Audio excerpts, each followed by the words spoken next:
श्री स्वामी समर्थ मंडळी, मी धनश्री तुम्हा सर्वांचे स्वामी भक्त धनश्री या माझ्या यूट्यूब चॅनलमध्ये खूप खूप मनापासून स्वागत करते। मंडळी, यापूर्वीच्या व्हिडिओमध्ये आपण सर्वांनी ऐकलं की स्वामींनी 2 व्याघ्रांच्या मस्तकावर हात ठेवला आणि त्या व्याघ्राचे रूपांतर गंधर्वांमध्ये झाले।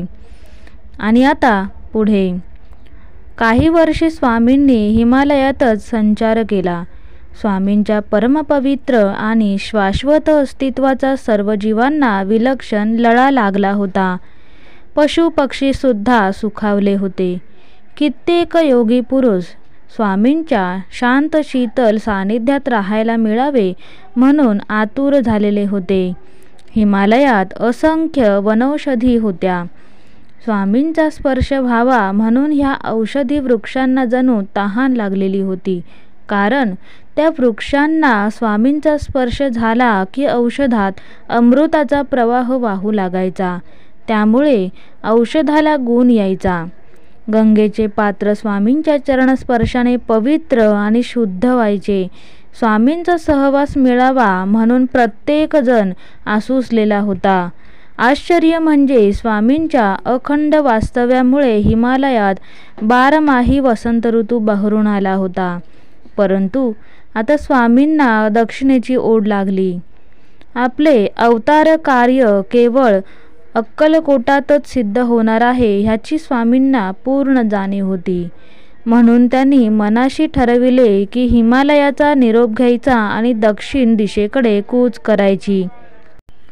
स्वामींचा हा निर्णय सर्वांना कळला आणि अवघी जीवसृष्टी व्याकुळ झाली। स्वामी जाणार या कल्पनेने सर्वात प्रथम हरणे व्याकुळ झाली। स्वामींच्या प्रिय सहवासात वावरताना त्यांना अभय प्राप्त झाले होते। श्री शंकराच्या माथ्यावरल्या चंद्रकोरीला खूप वाईट वाटले, कारण स्वामींनी आपली अपूर्व शांती चंद्रकोरीला अर्पण केली होती। गंगेच्या पवित्र प्रवाहाला वाईट वाटले, कारण स्वामींच्या चरणस्पर्शाने गंगामाई दुथडी वाहत होती। श्री शंकराच्या आवडत्या नंदीने येऊन स्वामींना प्रणिपात केला। साक्षात शिवशंकर स्वामींना निरोप द्यायला आले। स्वामींचा विरह सर्वांना जाणवू लागला। स्वामी सर्वांना उद्देशून म्हणाले, देहाने मी दक्षिणेदेशी जात आहे, परंतु मनाने मी इथेच आहे। कुणीही कधीही स्मरण केले तरी मी वायुयोगाने येईल। स्वामींनी सर्वांना नमस्कार केला आणि ते जगन्नाथपुरीच्या दिशेने झपझप पावले टाकत निघाले।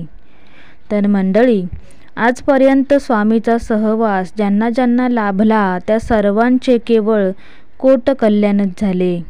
स्वामींची पूजा करायला वास्तविक काहीही लागत नाही, फक्त त्यांच्या नावाचा जपध्यान विसरून करायचा आणि त्यांच्या स्मरणात स्वतःचे आयुष्य पूर्णपणे विसरून जायचे।